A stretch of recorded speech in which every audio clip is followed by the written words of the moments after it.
Hi guys, how are you all. Welcome to Study Ice में आप सबका बहुत बहुत स्वागत है। और जैसा कि आप लोगों को पता है, हम यहाँ पर Indian art and culture book cover कर रहे हैं, जो कि नितिन संगानिया द्वारा लिखी गई बुक है और बहुत ज़्यादा इंपॉर्टेंट बुक है from the view point of UPSC, क्योंकि काफ़ी हद तक जो है क्वेश्चंस इस बुक से डायरेक्टली पूछे जाते हैं। तो इस बुक को ये बुक की सीरीज़ पूरी कंप्लीट करी जा रही है। इसमें आप देखोगे बहुत ज़्यादा डिटेल एक्सप्लेनेशन है, या बहुत ही ज़्यादा डीपली कंटेंट बनाया गया है। जितनी भी सारी इंपॉर्टेंट चीज़ें हैं बुक के अंदर, वो सारी कुछ आपको यहाँ पर प्रोवाइड कर दी गई है। ठीक है, तो आप एंजॉय कर सकते हैं लेक्चर को। प्रीवियस लेक्चर में हमने क्या पढ़ा था? प्रीवियस लेक्चर में हमने अभी क्या क्या चीज़ें कवर करी थी। जो इसका प्रीवियस लेक्चर है उसमें हमने संस्कृत पुराण पढ़ा था। ठीक है, उपपुराण, संस्कृत लिटरेचर पढ़े थे, संस्कृत ड्रामा, उसके बाद कुछ संस्कृत के टेक्स्ट पढ़े थे, पाली प्रकृत का लिटरेचर पढ़ा था, कुछ बुद्धिस्ट लिटरेरी टेक्स्ट पढ़े थे, जैन लिटरेचर के बारे में आज हम कवर करने वाले हैं। ठीक है, आज हम कवर करेंगे जैन लिटरेचर, जैन आगम्स, सिख लिटरेचर के बारे में कवर करेंगे, द्रविडियन लिटरेचर के बारे में। द्रविडियन लिटरेचर में जो तमिल हमारा संगम लिटरेचर इंपॉर्टेंट है वो, Malayalam literature, Telugu literature, Kannada literature, यानी कुल मिला के जो हमारा आज का लेक्चर इंटरेस्टिंग होने वाला है। ठीक है, तो गाइज बने रहिएगा आगे तक। और this course is presented by me, Deepak Yadav. और गाइज, अगर आपको कोई भी प्रॉब्लम्स होती हैं रिगार्डिंग योर प्रिपरेशन और रिगार्डिंग अनअकैडमी प्लस सब्सक्रिप्शन के लिए मैं अभी आपको एक इन्फॉर्मेशन बताऊंगा। लेकिन आपको अगर कोई प्रॉब्लम्स होती हैं दोनों के रिगार्डिंग, तो आप कांटेक्ट कर सकते हैं स्टडी आइस के सोशल मीडिया प्लेटफॉर्म्स। आप देख सकते हैं टेलीग्राम के साथ इंस्टाग्राम, फेसबुक, मेल भी कर सकते हैं अपनी प्रॉब्लम्स को। ठीक है, आपको कोई भी प्रॉब्लम्स होती है तो बिल्कुल यहाँ पर आप अपनी प्रॉब्लम्स को सेंड करिए, हम सॉर्ट आउट कर देंगे। तो चलते हैं अपने अभी अनअकैडमी की मेन इन्फॉर्मेशन के ऊपर। जैसा आपको पता है, अनअकैडमी इंडियाज़ का लार्जेस्ट लर्निंग प्लेटफॉर्म है। एक बहुत ही शानदार बैच स्टार्ट हो रहे हैं 6 जुलाई से। ठीक है, यूपीएससी सीएससी 2020 और 21 के लिए आपको प्रिपेयर कराएंगे। 3 बहुत शानदार बैचेस स्टार्ट होंगे। आप यहाँ पर देख सकते हैं तीनों ही लैंग्वेजेस में ये जो बैचेस हैं अवेलेबल रहेंगे। जैसे कि आप देखो, बाइलिंगुअल जीएस बैच कोर्स रहेगा, हिंदी जीएस बैच कोर्स रहेगा, इंग्लिश जीएस बैच कोर्स रहेगा। तीनों ही लैंग्वेजेस में अवेलेबल रहेंगे। इंडियाज़ के टॉप एजुकेटर्स आपको यहाँ पर पढ़ाएंगे। तो गाइज, यहाँ पर आप इसके लिए सब्सक्रिप्शन ले सकते हैं। और सब्सक्रिप्शन लेने के लिए भले ही आप चाहे 24 मंथ्स का लें या फिर 12 मंथ्स का लें, this is totally up to you. लेकिन अगर आप इस कोड का इस्तेमाल करते हैं, यानी यूपीएससी वाईटी, इस कोड को अगर आप यूज़ करते हैं, then you will get 10% extra off. अगर आप इस कोड को इस्तेमाल करेंगे तो आपको एक्स्ट्रा डिस्काउंट मिल जाएगा। ठीक है गाइज, तो गाइज चलते हैं अपने मेन लेक्चर के ऊपर कि आज हमें कवर क्या करना है। तो स्टार्ट करते हैं अपना जैन लिटरेचर को कवर करेंगे। सबसे पहले जैन लिटरेचर से जितनी भी चीज़ें रिलेटेड होंगी सब कुछ आपको यहाँ पर कवर करके बताया जाएगा। ठीक है, तो जैन लिटरेचर में हम देखें तो अपार्ट फ्रॉम राइटिंग इन प्रकृत और अर्धमगधी, जो जैन लिटरेचर था प्रकृत और अर्धमगधी में तो लिखा जाता ही था, लेकिन उसके साथ साथ यहाँ पे तमिल में भी लिखा जाता था ड्यूरिंग संगम एज। साउथ इंडिया में जो हमारा संगम एज था उसमें तमिल में भी ये जो लिटरेचर लिखी गई थी। ठीक है, और साथ ही साथ यहाँ पर जो है और किस में लिखा, संस्कृत में भी लिखे जाते थे ये लिटरेचर। जो जैन लिटरेचर है संस्कृत में भी, शौरसेनी में भी, गुजराती और मराठी में भी लिखे जाते थे। और जो हमारा ये जैन लिटरेचर है ये ब्रॉडली डिवाइडेड करे गए हैं 2 मेजर कैटेगरीज में, कैनोनिकल और रिलीजियस टेक्स्ट, जिसे हम लोग कहते हैं जैन आगम्स, जैन अगमास कह लो या आगम कह लो। ठीक है, तो यहाँ पर उसके बाद जो हमारा सेकंड पार्ट जो है डिवाइड करा गया है वो है नॉन कैनोनिकल लिटरेरी वर्क्स। तो आज हम इनको डीपली में डिस्कस करने वाले हैं। ठीक है, तो आगे चलते हैं। सबसे पहले जैन आगम्स के बारे में कवर करते हैं। जैन आगम्स क्या है? एक सैक्रेड टेक्स्ट है। ठीक है, एक धार्मिक टेक्स्ट होता है जैन आगम्स, जिसमें क्या होती है, जिसमें ये सब लिखा हुआ है जो जैन तीर्थंकार्स हैं, जैन तीर्थंकार्स होते हैं। ठीक है, उनकी जो टीचिंग्स है वो इस टेक्स्ट के अंदर लिखी गई। उन्होंने क्या क्या टीचिंग्स फैलाई हैं उन चीज़ों को इसके अंदर लिखा गया है। उसके बाद ये भी कहा जाता है ओरिजिनली कंपाइल करा गया है गंधराज के द्वारा। उसके बाद ये इमीडिएटली एक डिसिपल है महावीर का, यानी कि एक शिष्य है महावीर का। ठीक है, उसके बाद यहाँ पे जो टेक्स्ट है ये काफ़ी ज़्यादा इंपॉर्टेंट हो जाता है श्वेतांबरास के लिए।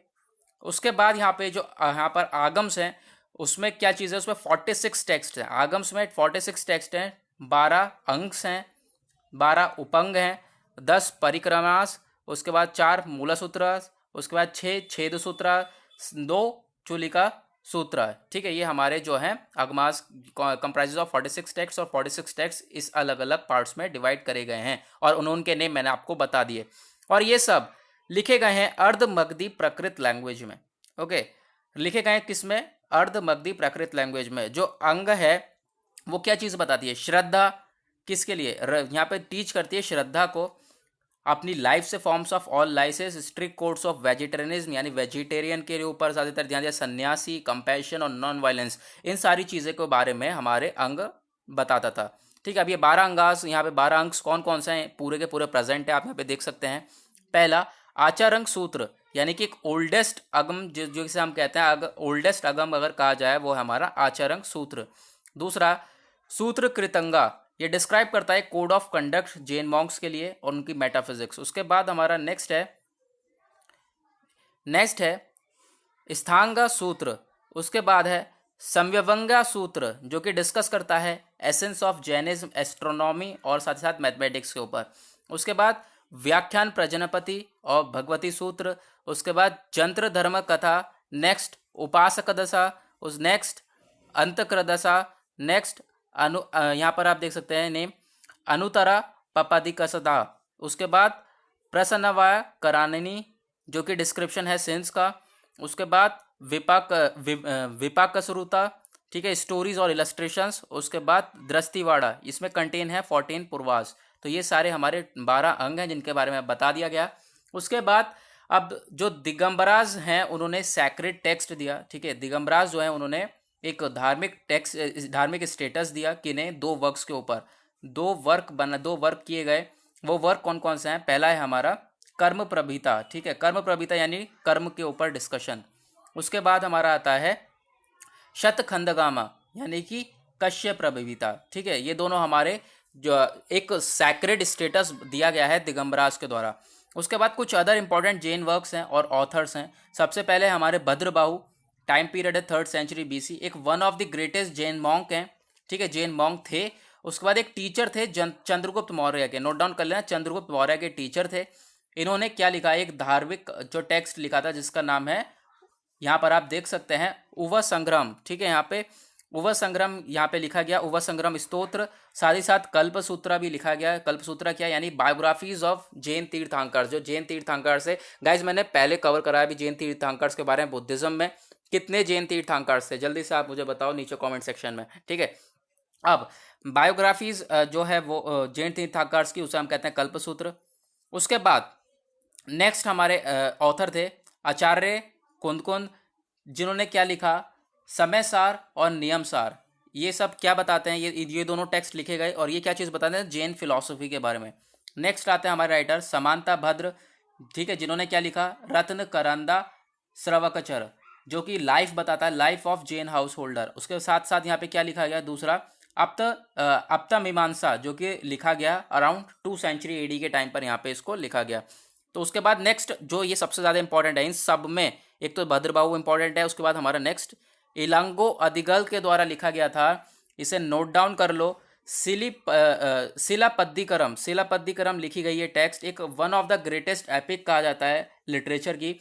उसके बाद जो तमिल लिटरेचर की जो एक यहाँ पे एक ग्रेटेस्ट एपिक कहा गया है, जो कि 2 सेंचुरी AD में, 2 सेंचुरी AD में लिखी गई है। एक ये मॉरलिस्टिक डिस्कोर्स है। ठीक है, याद रखना, इलांगो अधिगल ने लिखा है शिलापद्दिकरम। नेक्स्ट आगे चलते हैं।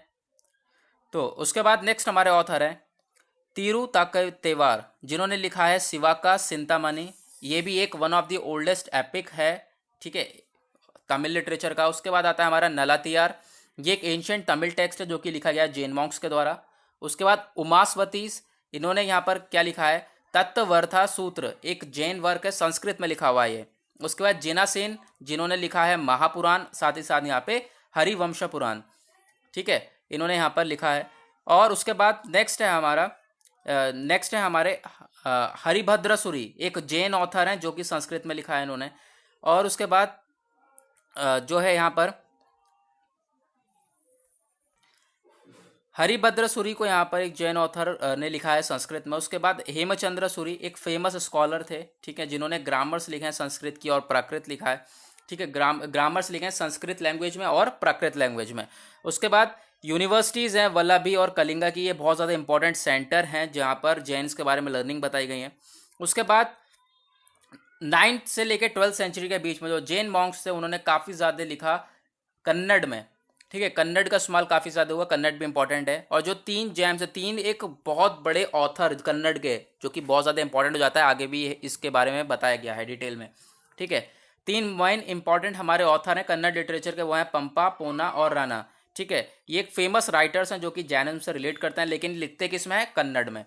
उसके बाद आता है हमारा सिख लिटरेचर। हमने जैन लिटरेचर को कवर करा, अब सिख लिटरेचर में हम चीज़ें कवर करते हैं। ये क्या कहा जाता है, सिख लिटरेचर। तो गाइज ये एक न्यू रिलीजन है जो कि एस्टेब्लिश हुआ 15th सेंचुरी में, और ये बेस्ड है किसके ऊपर, टीचिंग्स ऑफ गुरु नानक, यानी गुरु नानक की टीचिंग्स इसके अंदर हैं। ठीक है, इसके अंदर कंसिस्ट ऑफ हैं। उसके बाद ये किस चीज़ में गुरु नानक की टीचिंग्स हैं, गुरु ग्रंथ साहिब।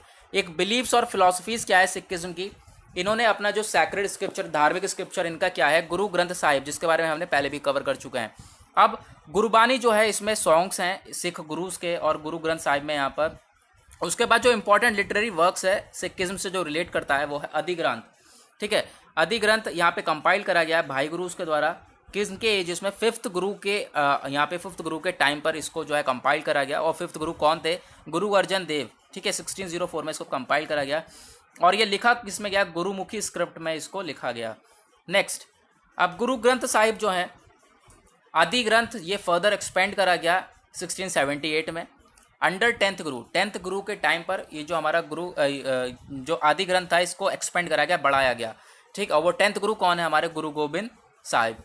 नेक्स्ट हमारा ये जो लिखा गया ये भी गुरुमुखी स्क्रिप्ट में लिखा गया, और ये जो गुरुमुखी स्क्रिप्ट है, ये जो लैंग्वेज है, ये कहलाती है संत भाषा। ठीक है, ये कहलाती थी संत भाषा। और जो ये बुक है इसमें क्या क्या चीज़ें हैं, कंटेन्स टीचिंग्स ऑफ 13 भक्ति सेंट्स। यहाँ पे 13 भक्ति सेंट्स के बारे में, इस सारी चीज़ों के बारे में बताया गया है। उसके बारे में जैसे कि यहाँ पे भगत लाइक रामानंद, नामदेव, रविदास, परमानंद, सेन सूरदास, यहाँ पे ये सारे इनके बारे में बताया गया है। उसके बाद नेक्स्ट है दसम ग्रंथ। दसम ग्रंथ ये कहा जाता है कि जो हिम्स हैं, ठीक है, वो लिखे गए हैं गुरु गोबिंद सिंह के द्वारा, और इस बुक में कंपाइल करे गए हैं। ठीक है, नेक्स्ट संस्कृत का रोल क्या है, ये इंपॉर्टेंट है। संस्कृत का रोल क्या है, एक one of the oldest recorded language है वर्ल्ड की हमारी संस्कृत। संस्कृत जो है mother of several Indo Aryan languages है, यानी इंडो आर्यन लैंग्वेजेस की मदर भी कहा जाता है। और इसके जो ग्रामर है और वोकैबुलरी है वो काफ़ी ज़्यादा टफ होती है। उसके बाद जो सेवरल टेक्स्ट हैं वो काफ़ी सारे जो टेक्स्ट हैं वो सब संस्कृत में लिखे गए हैं, जैसे कि हमारा धर्मशास्त्र हो गया, मनुस्मृति हो गया, ये सब जो है संस्कृत में लिखे गए हैं। आप हमने संस्कृत का रोल देख लिया कि काफ़ी ज़्यादा हद तक मेन रोल प्ले करता है संस्कृत। नेक्स्ट आते हैं हम लोग द्रविडियन लिटरेचर पे। द्रविडियन लिटरेचर भी इंपॉर्टेंट होता है क्योंकि इसके अंदर काफ़ी सारे लिटरेचर्स आते हैं जिनको हमें कवर करना है। ओके, सो ये जो द्रविडियन लिटरेचर है, ये जो सेक्शन है इसमें काफ़ी सारे लिटरेचर्स आते हैं। 4 मेजर द्रविडियन लैंग्वेजेस आती हैं इसके अंडर में। कौन कौन सी, तमिल, कन्नड़, तेलुगु और मलयालम, ये 4 लैंग्वेजेस आती हैं। उसके बाद जो तमिल है ये कही जाती है एक ओल्डेस्ट और संस्कृत के क्लोजेस्ट लैंग्वेज कही जाती है। याद रखना, तमिल को एक सबसे पुरानी लैंग्वेज कहा गया है, और साथ ही साथ एक संस्कृत के जो काफ़ी ज़्यादा करीबी लैंग्वेज है वो हमारी है Tamil. In terms of grammar और बोरिंग ऑफ वर्ड्स, यानी कि ग्रामर और बोरिंग ऑफ वर्ड्स काफ़ी हद तक सेम है दोनों का। देन जो मोस्ट फेमस लिटरेचर है तमिल में वो है हमारा क्लासिकल वर्क्स। ठीक है, क्लासिकल वर्क्स हैं वो है संगम लिटरेचर। अब संगम लिटरेचर आपसे नाम समझ में आ रहा होगा, संगम यानी कि काफ़ी सारे लोगों का एक संगम, समूह। ठीक है, अब जो तमिल है संगम लिटरेचर, इसका मतलब होता है फ्रेटर्निटी, भाईचारा।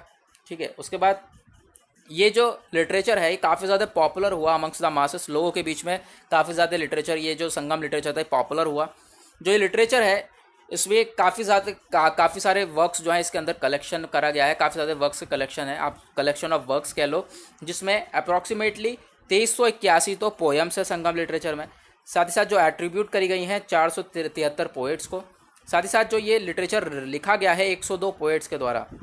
2 मेजर स्कूल्स हैं संगम लिटरेचर के, वो कौन कौन से हैं, अहम और अगम, जो कि इनर फील्ड कहा गया है। अहम अगम ये पहला है हमारा, पहला स्कूल का नाम अहम भी और अगम भी है। ठीक है, ये इनर फील्ड है जो कि कंसंट्रेट करता है किस चीज़ के ऊपर, ह्यूमन एस्पेक्ट्स। कौन कौन से human aspects, love, sexual relations, इन चीज़ों के बारे में हमारा ये स्कूल बताता था। नेक्स्ट जो सेकेंड स्कूल है हमारा वो है पूरम, आउटर फील्ड जिसे कहते हैं। ये कंसंट्रेट करता है ह्यूमन एक्सपीरियंस, जैसे कि सोशल लाइफ हो गया, एथिक्स, वेलर, कस्टम, यानी कि सोशल लाइफ उसकी हो गई, एथिक्स उसके हो गए, साथ ही साथ उसकी बहादुरी वगैरह, इन सारी चीज़ों को ये सेकंड हमारा स्कूल बताता था। उसके बाद यहाँ पे 3 मेजर संगम्स थे जो कि ऑर्गेनाइज करे गए, आपको देखोगे डिटेल में है ये सारे। तो इनको कवर कर लेते हैं। सबसे पहला संगम हमारा फर्स्ट और हेड संगम जिसे कहते हैं, ठीक है। किंगडम कौन सा था? पांड्या। प्लेस ऑफ ऑर्गेनाइजेशन कौन सी थी? मदुराई। चेयरमैन कौन था? अगस्त्य और शिवा। कोई बुक्स थी इसके अंदर? कोई भी बुक्स वगैरह नहीं थी, कोई भी बुक्स वगैरह सर्वाइव नहीं कर पाई इस टाइम पीरियड में। देन हमारा सेकंड संगम एज कौन सा आया? संगम एज हमारा सेकंड और मिडिल संगम पीरियड, ये भी किंगडम किसका था? पांड्या का। प्लेस ऑफ ऑर्गेनाइजेशन क्या था यहाँ पर? कप्तापुरम। चेयरमैन कौन था? इनिशियली यहाँ पर ये अगस्त्य थे, फिर उसके बाद जो है इनके डिसिपल यानी कि तोलकापियार ने इसको संभाला। उसके बाद जो बुक्स थी 2000 पोएम्स जो है कलेक्ट करी गई और कंपाइल करी गई एक बुक में जिसका नाम है तोलकापियन। तोलकापियन एक टेक्स्ट बुक है तमिल ग्रामर के ऊपर, इसको कंसिस्ट करके सारी पोएम्स को इसमें कलेक्ट करके कंपाइल करा गया। नेक्स्ट थर्ड जो हमारा टाइम पीरियड है, थर्ड संगम जो है, ये भी किंगडम कौन सा था? Pandya. Place of organisation Madurai. अब याद रखो फर्स्ट और लास्ट वाला दोनों ही क्या पर है, दोनों ऑर्गेनाइज हुआ मदुराई में। तो अब यहाँ पे जो चेयरमैन कौन थे? नकीरर। उसके बाद जो बुक्स कौन सी है? Most of the existing corpus of Sangam literature यहाँ पर लिखी गई थी इस टाइम पीरियड में। नेक्स्ट चलें आगे चलते हैं और यहाँ पे और क्या चीज़ें हैं इसके बारे में। वेरी फेमस तमिल सेंट की बात हो रही है, बहुत ज़्यादा फेमस तमिल सेंट है, कौन है? थिरुवल्लुवार। इन्होंने कंट्रीब्यूट करा कुराल में, ठीक है, यानी कि संगम लिटरेचर में। उसके बाद यहाँ पे ये भी कहा जाता है ये ट्रांसलेट करे गए काफ़ी सारी लैंग्वेजेस में और डिवाइड करा गया 3 पार्ट्स में डिवाइड करा गया। वो 3 पार्ट कौन कौन से हैं? Epics, polity, governance and love. एक अनदर फेमस फीमेल सेंट हैं जिन्होंने कंट्रीब्यूट करा संगम लिटरेचर में, ठीक है। इन्होंने तो थिरुवल्लुवर ने कंट्रीब्यूट तो करा ही था संगम लिटरेचर में। एक फीमेल सेंट भी थी जिन्होंने कंट्रीब्यूट करा था, वो फीमेल सेंट कौन सी हैं? अव्वेयर। और जो तमिल है इसके 2 मेजर टेक्स्ट हैं जो लिखे गए हैं 6th सेंचुरी एडी में। अब यहाँ पे 2 मेजर टेक्स्ट हैं, ये याद रख लेना, क्योंकि ये जो नेक्स्ट है ये जो शिलापद्दिकरम जिसके बारे में हमने कवर करा था, ये काफ़ी ज़्यादा बार इसको कवर करा गया है बुक में, तो रिपीटेड बार यहाँ पर रिपीटेडली इसको कवर करा गया, तो इम्पॉर्टेंट है, जल्दी से इसके बारे में नोट डाउन कर लो। अब तो जहाँ पे तमिल यहाँ पे 2 मेजर टेक्स्ट हैं जो कि 6th सेंचुरी एडी में लिखे गए हैं। शिलापद्दिकरम यानी स्टोरी ऑफ एंकलेट जो कि लिखी गई है इलांगो आदिगल के द्वारा। जो सेकंड टेक्स्ट है वो है मणिमेकलाई यानी स्टोरी है मणिमेकलाई की जो कि लिखी गई है सत्तनर के द्वारा। अब हम सेकुलर तमिल राइटिंग की बात करें, यानी कि एक सेकुलर तमिल राइटिंग का आया जिसमें कि 2 मेजर पोएट्स काफ़ी ज़्यादा पॉपुलर थे। उन मेजर पोएट्स के नाम क्या क्या हैं? पेरिया पुरानम और कंबर मयानम। यहाँ पर इन दोनों ये जो दोनों हमारे मेजर पोएट्स हैं काफ़ी ज़्यादा पॉपुलर थे सेकुलर तमिल राइटिंग लिखने में। नेक्स्ट आता है हमारा मलयालम लिटरेचर। द्रविडियन लिटरेचर के अंडर में ही आता है हमारा एक तमिल संगम लिटरेचर। अब उसके बाद नेक्स्ट आता है हमारा मलयालम लिटरेचर। अब मलयालम लिटरेचर को देखते हैं, ठीक है। जल्दी से गाइस आपको अगर अच्छी तरीके से समझ में आ रहा हो तो जल्दी से एक थम्स अप करके बता दीजिए, लाइक कर दीजिए वीडियो को और शेयर करना बिल्कुल मत भूलना। अब जो ये लैंग्वेज है ये ज़्यादातर जो मलयालम लिटरेचर है बोली जाती है, मलयालम लैंग्वेज बोली जाती है ज़्यादातर केरला में और उस पर कुछ एरियाज़ जो उसके इर्द गिर्द एरियाज़ हैं वहाँ पर बोली जाती है। उसके बाद जो मेजर मलयालम वर्क है मिडिवल पीरियड का वो है कोका संदिनासन, ठीक है। यहाँ पर कोका संदिसान और भाषा कौतल्य यहाँ पे मेजर वर्क्स हैं मलयालम लिटरेचर के, जो कि किस चीज़ के ऊपर हैं? अर्थशास्त्र यानी इकोनॉमी के ऊपर है। ये सारी बातें जो इसमें लिखी गई हैं वो इकोनॉमी यानी कि अर्थशास्त्र के ऊपर हैं। उसके बाद अनदर मेजर लिटरेरी वर्क है मलयालम का वो है हमारा रामचरितम, एक अपिक पोयम है जो कि लिखी गई है चीरामन के द्वारा 13th सेंचुरी में। उसके बाद आते हैं एजुतचन, एक स्ट्रॉन्ग प्रोपोनेंट है भक्ति मूवमेंट के और इन्हें ये भी कहा जाता है father of Malayalam literature. Note down करो, फादर ऑफ मलयालम लिटरेचर कौन है? एजुतचन। क्वेश्चन आ जाए तो सट्टे से सॉल्व कर देना। उसके बाद आता है हमारा next Telugu literature. Malayalam literature को कवर करा, अब आता है हमारा तेलुगु लिटरेचर। यहाँ पे जो लिंग्विस्ट हैं यानी कि जो भाषा वैज्ञानिक जिसे कहते हैं, इन्होंने ये आर्ग्यू करा कि जो नन्ने थे ये 11th सेंचुरी में ये फर्स्ट पोएट थे तेलुगु के। याद रखना क्योंकि यहाँ पे चीज़ें अभी जो क्लियर नहीं है लेकिन आप इसे यही प्रेजेंट करोगे, नन्ने थे ये फर्स्ट पोएट थे तेलुगु के। जो सेवरल ग्रेट वर्क्स थे जो कि लिखे गए तेलुगु में, काफ़ी ज़्यादा वर्क्स यहाँ पे भी लिखे गए जो कि अपने जेनिथ पे अपनी एक पीक पे पहुँचा, यानी कि काफ़ी ज़्यादा फ्लोरिश्ड हुआ। किस टाइम पर? विजयनगर पीरियड के टाइम पर। और इसे एक गोल्डन पीरियड भी कहा जाता है, गोल्डन एज कहा जाता है तेलुगु लिटरेचर के लिए। पूछा जाए आपसे तेलुगु लिटरेचर के लिए कौन सा पीरियड गोल्डन एज था, ऑप्शन आ जाए तो बता देना विजयनगर पीरियड था। उसके बाद एक one of the most successful work है इस पीरियड का जो कि क्या है यहाँ पर उत्तर हरिवंशम, ठीक है, उत्तर हरिवंशम यहाँ पर एक मेजर वर्क था उसके बाद नेक्स्ट हमारा एक और वर्क है, ठीक है। ये जो हमारा मेजर वर्क था उत्तरावरी हमसम, यहाँ पर इसे कंपोज करा गया नचना सोमनाथ के द्वारा। एक वेल नोन कोर्ट पोएट हैं, ठीक है, वेल नोन कोर्ट पोएट हैं किंग बुका के, ठीक है। यहाँ पे एक वेल नोन कोर्ट पोएट है किंग बुका 1 के। उसके बाद यहाँ पर खाली कोर्ट पोएट से नहीं प्रोड्यूस हो रही थी, साथ ही साथ यहाँ पर चीज़ें क्या हो रही थी, किंग्स, जैसे कि यहाँ पर आप देख सकते हो कृष्ण देव आर्य, टाइम पीरियड 1509 से लेकर 1529 का टाइम पीरियड था। ये भी कंपोज करा गया एक्सेप्शनली पोइट्री। टाइटल यहाँ पे इसका टाइटल क्या था, यहाँ पे अमुक्ता मलयाड़ा यहाँ पर इसका टाइटल था। नेक्स्ट, अब जो हमारे तेलुगु लिटरेचर के टाइम पर पोएट और नेम ऑफ द वर्क, यानी कि एक पोएट और उनका जो वर्क था उसके बारे में बताया गया है। सबसे पहले पोएट का नाम है अल्लासनी पेदना, ठीक है। इन्हें यहाँ पर अंध्र कविता पितामह भी कहा जाता है और इनका वर्क क्या था, मनुचरितम इन्होंने लिखा था। सेकंड आते हैं हमारे नंदी थिमना, इनका वर्क क्या था, परिजथा परिहरणम, यहाँ पर इन्होंने लिखा। नेक्स्ट आते हैं तेनाली रामकृष्ण, इंपॉर्टेंट हैं, इन्होंने क्या लिखा था, पेंदुरंगा महात्म्यम। नेक्स्ट आते हैं हमारे रामराजा भूसानुडू, ठीक है, यहाँ पर इन्हें क्या कहता है, भतुमूर्ति भी कहते हैं। इनके वर्क क्या है, 3 मेजर वर्क करे हैं इन्होंने।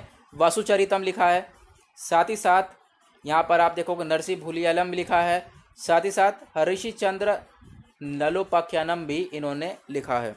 उसके बाद आता है नेक्स्ट राइटर मध्यागिरी मलना, जिन्होंने क्या लिखा है, राजेश खराचरिता, ठीक है।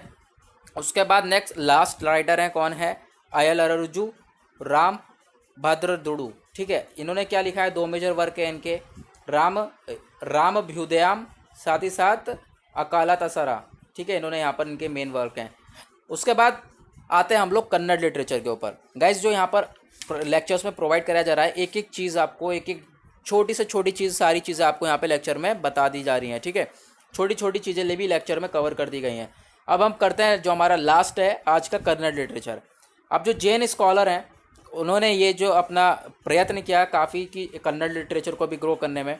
अब जो बेस्ट एग्जाम्पल है जैन इन्फ्लुएंस्ड टेक्स्ट का, वो है धर्मनाथ पुराण, ठीक है। ये लिखा गया माधव के द्वारा, ठीक है, जो कि 15 जो हमारे तीर्थंकार हैं, 15th तीर्थंकार थे, उनकी लाइफ के ऊपर ये जो लिटरेचर लिखी गई। लिटरेचर कौन सी है, वो धर्मनाथ पुराण। उसके बाद कुछ और अदर सेवरल स्कॉलर्स आए, जैसे कि उरिता विलासा, इन्होंने लिखा धर्म परीक्षा, जिसमें इन्होंने जैन टीचिंग्स बताई इस पीरियड की, ठीक है। उसके बाद एक one of the first recorded text आया हमारा कन्नड़ का, जिसे कहा जाता है यहाँ पर कविराज मार्ग।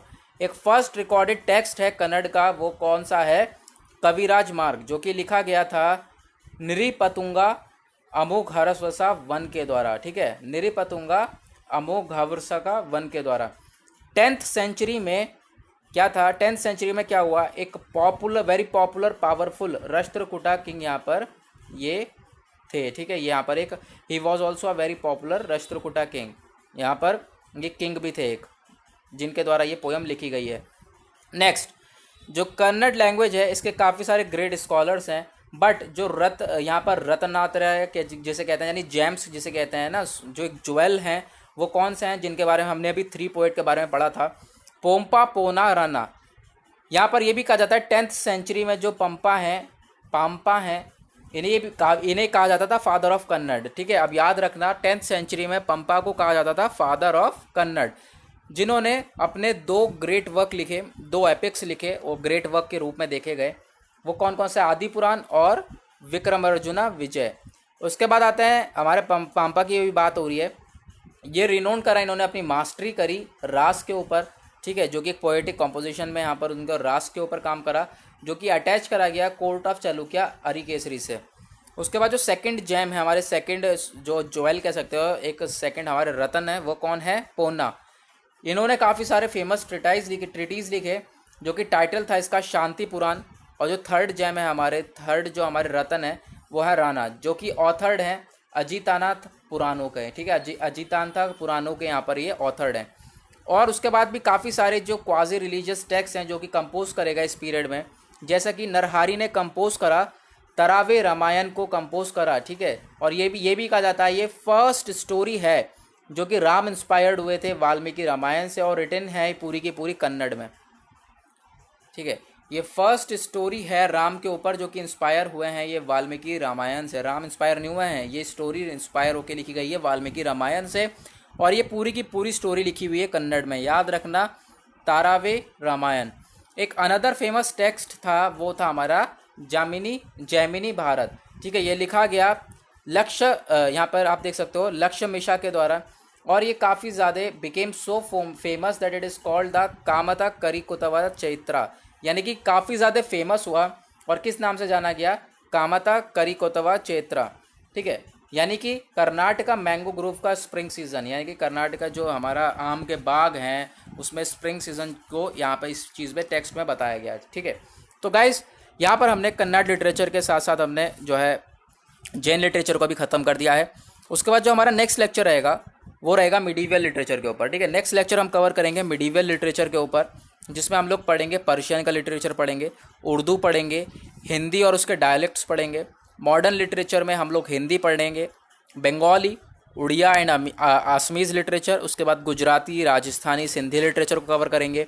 फिर Kashmiri literature, Punjabi literature, Marathi literature, छोटे छोटे पार्ट्स हैं, इनको हम जल्द से जल्द कवर करेंगे। नेक्स्ट जो हमारा वीडियो होने आएगी वो इसी लिटरेचर इन सब के ऊपर आएगी। और इनके साथ हम लोग नेक्स्ट वीडियो में अपना चैप्टर नंबर 13 को फिनिश कर देंगे, चैप्टर नंबर 13 को ख़त्म कर देंगे। उसके बाद अपना चैप्टर नंबर 14 को स्टार्ट करेंगे, स्कूल्स ऑफ फिलॉसफी, जिसमें भी हमने काफ़ी सारी चीज़ें कवर करनी हैं।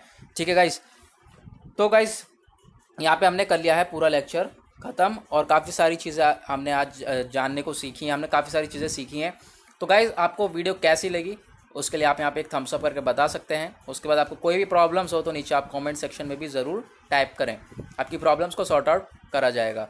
ठीक है, उसके बाद जो लेक्चर्स ढेर सारे बन रहे हैं वो आप देख ही रहे होंगे कि काफ़ी ज़्यादा डीपली कंटेंट बनाया जा रहा है, इस वजह से ढेर सारे लेक्चर्स यहाँ पर बनते चले जा रहे हैं। लेकिन आपको कंटेंट जो है एकदम क्वालिटी कंटेंट और डीपली आपको एकदम पढ़ाया जा रहा है ना। उसके बाद लास्ट चीज़ मैं आपको अनअकैडमी के बारे में बताने वाला हूँ। अनअकैडमी जैसे कि इंडिया का लार्जेस्ट लर्निंग प्लेटफॉर्म है, और 3 बड़े बड़े बैचेस स्टार्ट होने वाले हैं 6 जुलाई से, जो कि इंडियाज़ के टॉप एजुकेटर्स के द्वारा आपको टीच करा जाएगा। ठीक है, आपको चीज़ें बताई जाएंगी इंडिया के टॉप एजुकेटर्स के द्वारा। और जो है तीनों ही लैंग्वेजेस में बैचेस अवेलेबल हैं, जैसे कि bilingual GS batch course, Hindi में प्योर हिंदी में GS batch course, pure English में जीएस बैच कोर्स, तीनों में ही अवेलेबल रहेंगे। तो आप जिसमें भी कंफर्टेबल हो you can go for it, आप उसे ज्वाइन कर लें। क्योंकि और सब्सक्रिप्शन लेते वक्त आपको ध्यान रखना है, भले आप 24 मंथ्स का लें सब्सक्रिप्शन या फिर 12 मंथ्स का लें, लेकिन आपको यहाँ पर ये अपने कीप इन माइंड रखना है कि आपको सब्सक्रिप्शन लेते वक्त कोड इस्तेमाल करना है UPSCYT। ठीक है, UPSCYT अगर आप इस कोड का इस्तेमाल करते हो, इस कोड को यूज़ करते हो, then you will get 10% extra off, आपको 10% एक्स्ट्रा ऑफ मिल जाएगा। तो गाइज डिस्काउंट किसे नहीं चाहिए होता है, सबको चाहिए होता है। तो जाओ और डिस्काउंट को यूज़ करना बिल्कुल मत भूलना, डिस्काउंट कोड को यूज़ करना बिल्कुल मत भूलना। तो गाइज आज के लिए हमारे लिए बस काफ़ी है इतना। मिलेंगे आप लोगों से नेक्स्ट लेक्चर में, और नेक्स्ट लेक्चर में कवर करेंगे हम लोग बाकी जो बच्चे कुछ लिटरेचर है उनको भी करके चैप्टर 13 को ख़त्म करेंगे। तो आज के लिए बस इतना ही, मिलेंगे आपसे कल। आज के लिए बाय बाय।